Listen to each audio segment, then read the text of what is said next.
할렐루야. 하나님의 은혜와 평강이 차고 넘치시기를 축복합니다. 우리는 지금 재난의 시대를 살아가고 있습니다. 바이러스라고 하는 재난이죠. 코로나19.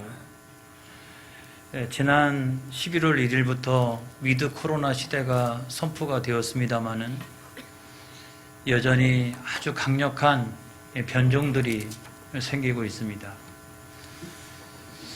정말 간단하지가 않구나 하는 생각이 듭니다. 교회도 재난의 시대를 맞이하고 있습니다. 교회가 약해지고 있어요. 지난 2년 동안에 폐교회된 교회가 1만여 교회가 됩니다. 그 가운데서 미자립 교회가 7천여 개가 됩니다. 그만큼 미자립 교회가 어려운 시기를 맞이하고 있다라고 하는 반증이죠. 교회 이미지도 악화되었습니다. 초기에 교회에서 확진자가 많이 나와서 교회가 무슨 이기적인 집단으로 비춰지기도 합니다. 모이지 않는 것에 익숙해졌습니다. 원래 교회는 자꾸 이렇게 모이는 게 특징인데 모이지 않는 것이 어느덧 우리도 모르는 사이에 익숙해졌습니다. 교회의 특징은 이렇게 응집력 같은 거잖아요. 어떤 경우가 있더라도 잘 모이고 응집력이 있고 이런 건데 사회적 거리두기가 시작되어지면서 심리적으로도 또 감정적으로도 거리두기가 생겼고 또 그러다 보니까 영적으로도 신앙적으로도 하나님과의 거리두기가 생겼습니다. 우리가 처음에 온라인 예배를 드릴 때는 두려운 마음이 있었습니다. 우리가 이렇게 예배 드려도 되나? 이게 예배인가? 그래서 그 첫 시간에는 예배상을 다 갖다 놓고 또 정장을 하고서 식구들이 다 앉아가지고 예배를 드렸어요. 시간이 지나면서 운동복도 입고 잠옷도 입고 예배를 드립니다. 어떤 경우에는 누워서 예배를 드리고 또 핸드폰을 보면서 예배를 드리고 예배 출석 여부를 어떻게 확인하느냐? 헌금을 보내는 거죠. 또는 월요일 날이나 화요일 날 목사님의 설교만 시청을 합니다. 그리고 나는 예배를 드렸다 이렇게 생각을 갖게 되었습니다. 아주 심각한 상황이 발생을 했습니다. 우리 교회는 그런 분이 한 분도 없다고 믿습니다. 그래서 지금 이 시간에도 온라인으로 예배에 참여하는 여러분들을 축복하고 사랑하고 정말 감사하다 하는 말씀을 드려요. 이런 상황이 지속되면 신앙 유지가 얼마나 잘 될까? 이런 온라인 비대면 상황이 지속되어지면 신앙생활에 얼마나 도움이 될까? 하는 것을 조사를 했더니 단 1%만이 신앙생활에 도움이 된다 그랬어요.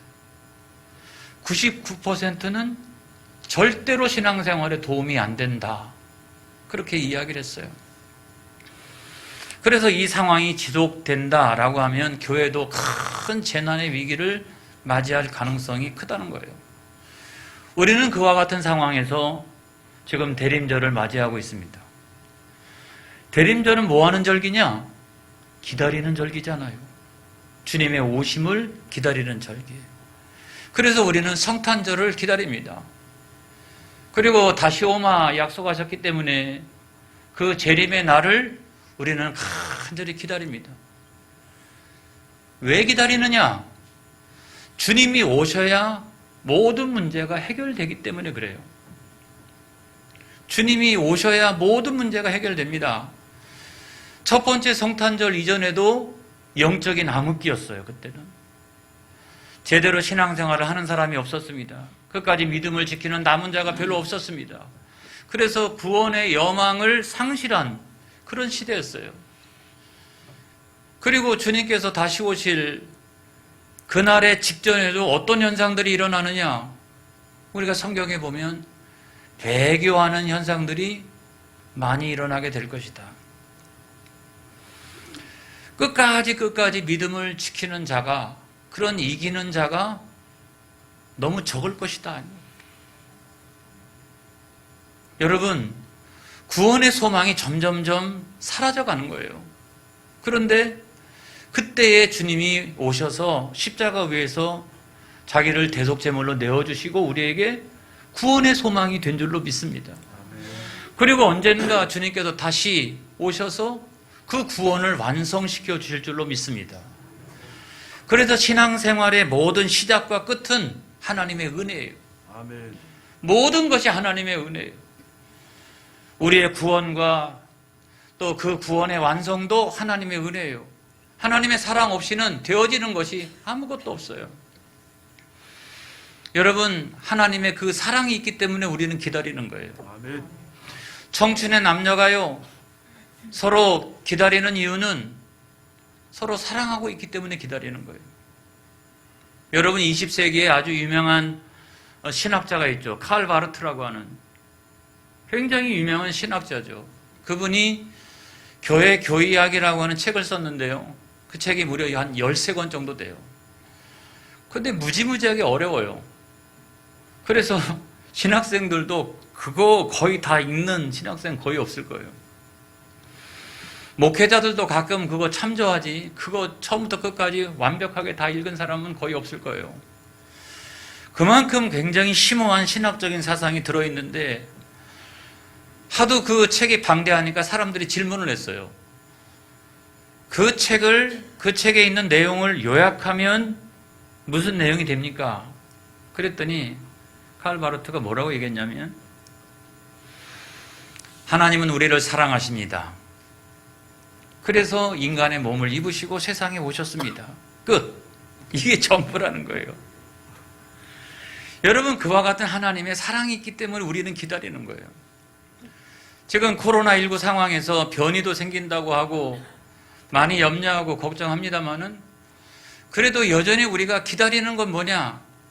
하나님께서 그 사랑으로 덮으실 것이다. 주님께서 그 임재하심으로 말미암아 이와 같은 상황을 다 덮으실 것이다.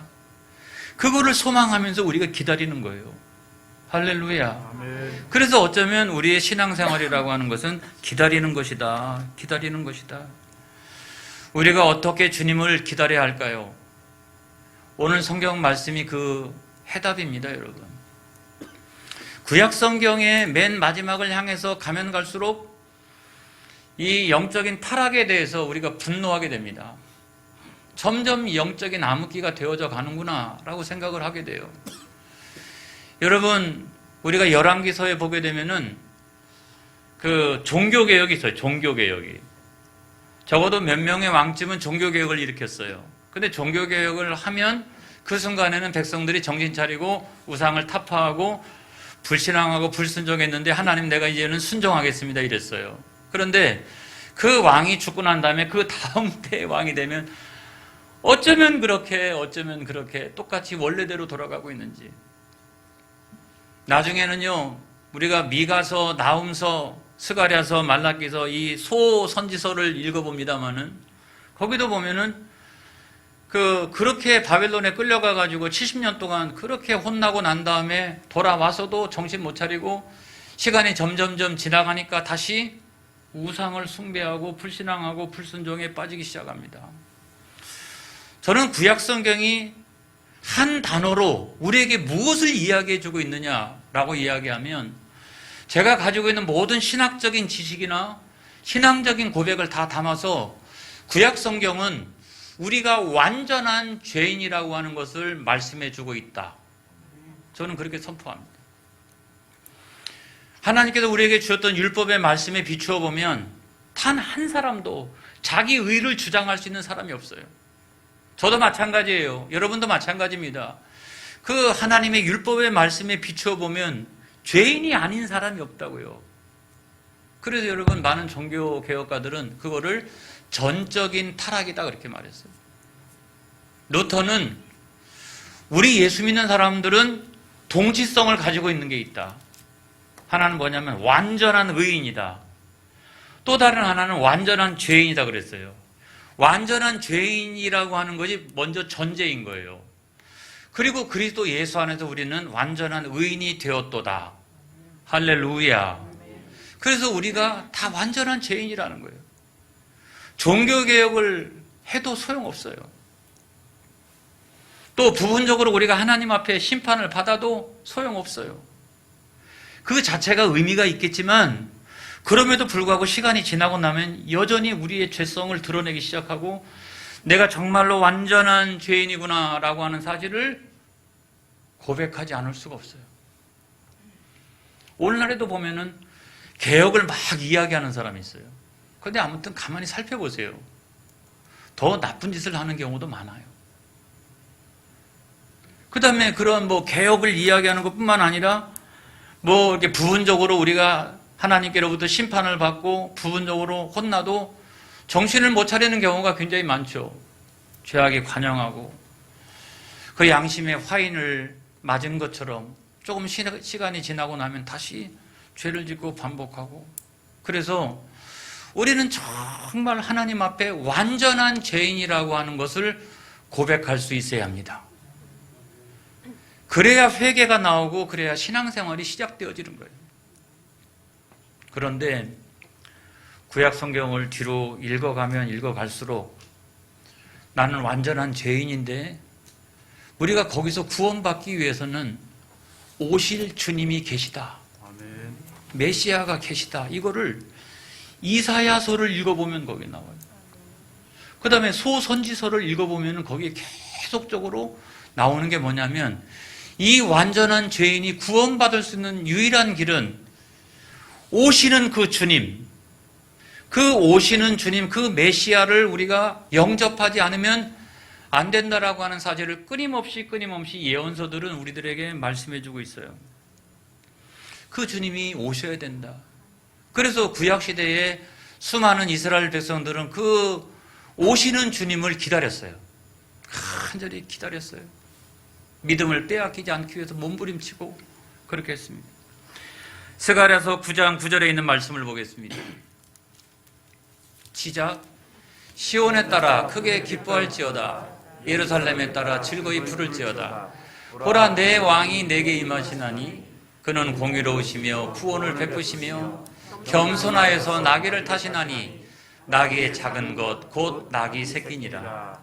그래서 주님은 예루살렘 성에 입성하실 때 나귀 새끼를 타고 입성하세요. 이미 그거는 구약 성경에 다 예언이 되어져 있는 내용이에요. 이사야 53장 4절로부터 6절까지 있는 말씀을 보겠습니다. 시작. 그는 실로 우리의 질고를 지고 우리의 슬픔을 당하였거늘 우리는 생각하기를 그는 증거를 받아 하나님께 맞으며 고난을 당한다 하였노라. 그가 찔림은 우리의 허물 때문이요 그가 상함은 우리의 죄악 때문이라. 그가 징계를 받음으로 우리는 평화를 누리고 그가 채찍에 맞음으로 우리는 나음을 받았도다. 우리는 다 양 같아서 그릇 행하여 각기 제 길로 갔거늘 여호와께서는 우리 모두의 죄악을 그에게 담당시키셨도다. 여러분, 이것이 구약 성경에 있는 예언이라고요. 언젠가 주님이 오셔서 우리의 모든 죄를 대속하시기 위하여 대속제물이 되어주신다 라고 하는 사실이 거기에 드러나 있어요, 여러분. 그래서 우리를 어떤 사람으로 만들어 주시느냐? 스가랴 9장 16절에 있는 말씀을 또 살펴보겠습니다. 시작. 이날에 그들의 하나님 여호와께서 그들을 자기 백성의 양떼같이 구원하시리니 그들이 왕관의 보석같이 여호와의 땅에 빛나리로다. 할렐루야. 여러분, 그 오실 주님이 우리를 구원하시고 우리를 여호와의 왕관에 붙어있는 보석처럼 만들어 주실 것이다. 다시 말하면 그렇게 완전한 죄인이 없는데 그 완전한 죄인을 그리스도 예수 안에서 완전한 의인으로 만들어 주신다는 거예요, 여러분.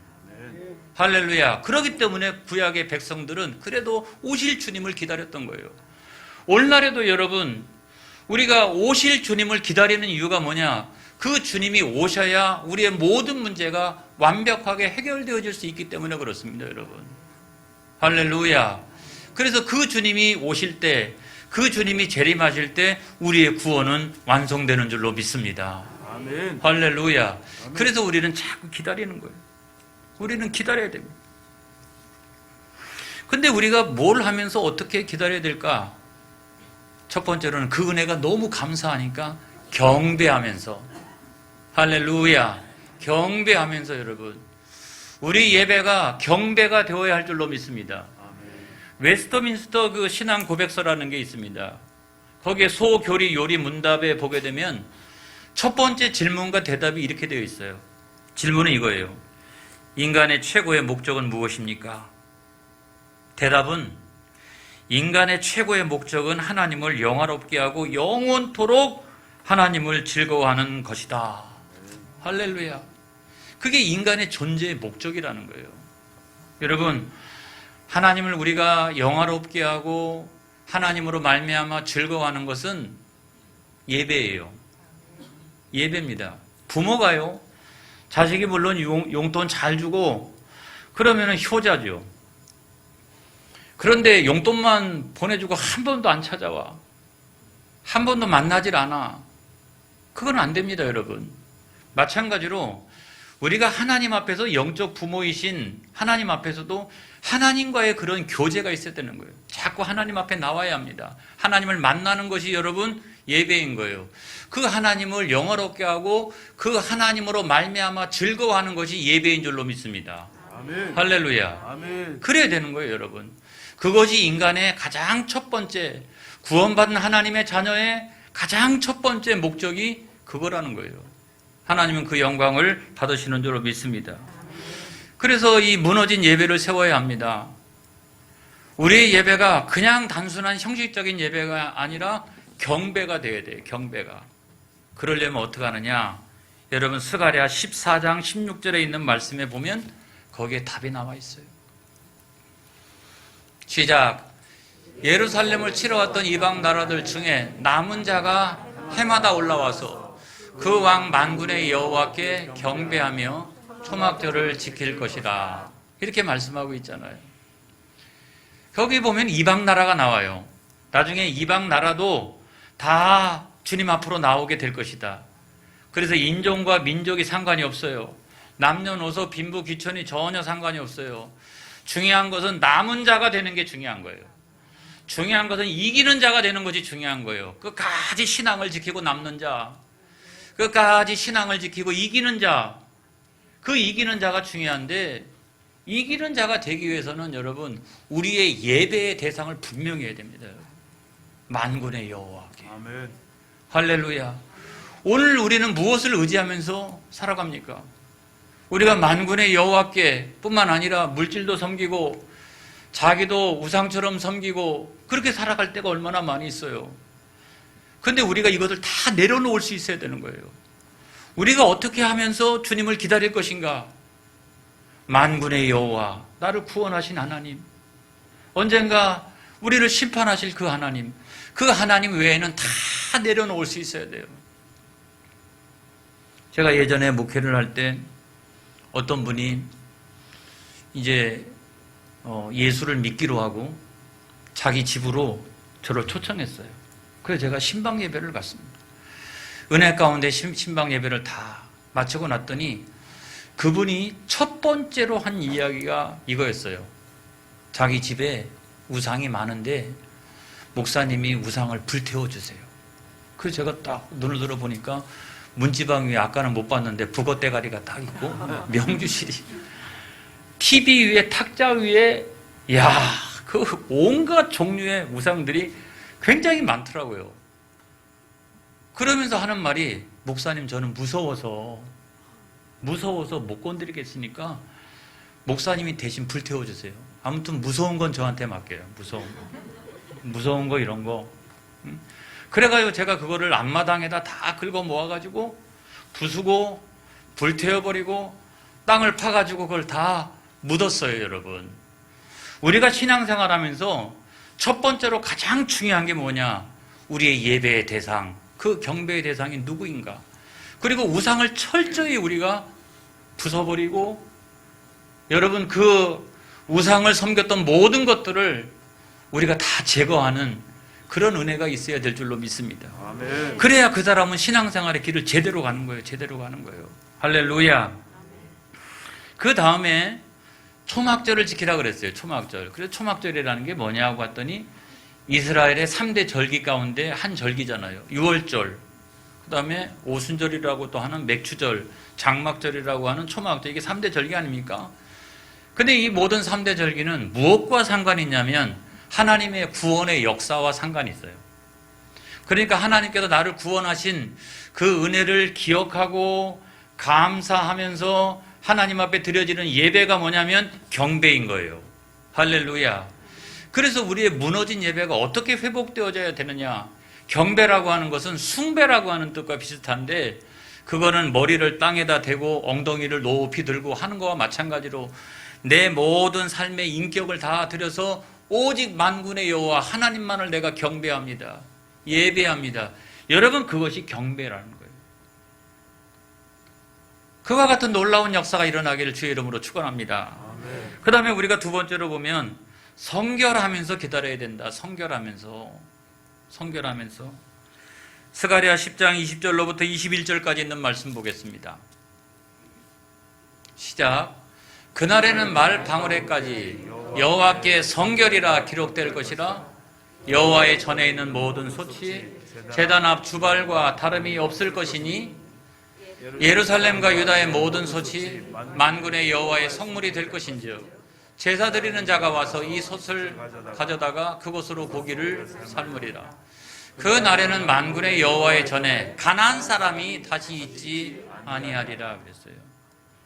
여러분, 여호와께 성결, 이거는 대제사장이요 관을 쓰고 그 다음에 앞에다가 금박으로 해가지고 메달 같은 거를 만드는데 거기다가 여호와께 성결 이럽니다. 여호와께 성결. 근데 말의 방울에다가도 여호와께 성결이라는 거예요. 그러니까 가장 높은 곳으로부터 가장 천한 것까지 전부가 다 여호와께 성결. 그리고 성전 안에서 사용되어지는 성전의 기구는 그 솥 한 가지만 성물이에요. 집에서 우리가 사용하고 있는 솥단지 이런 것들 다 성물이 아니에요. 그런데 그날이 되면 어떻게?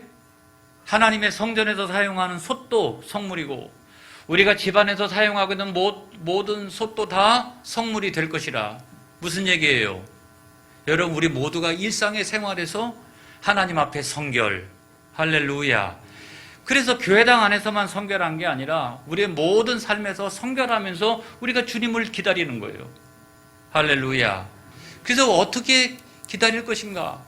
첫째는 예배가 경배가 되어야 할 줄로 믿습니다. 아멘. 그 하나님의 은혜를 생각하면서 경배가 되어야 되고, 두 번째로는 성령의 도우심으로 우리가 거룩해져야 되는 거예요. 일상의 모든 삶이 성결해져야 되는 거예요. 그게 뭐냐면 정금 같은 신앙인 줄로 믿습니다.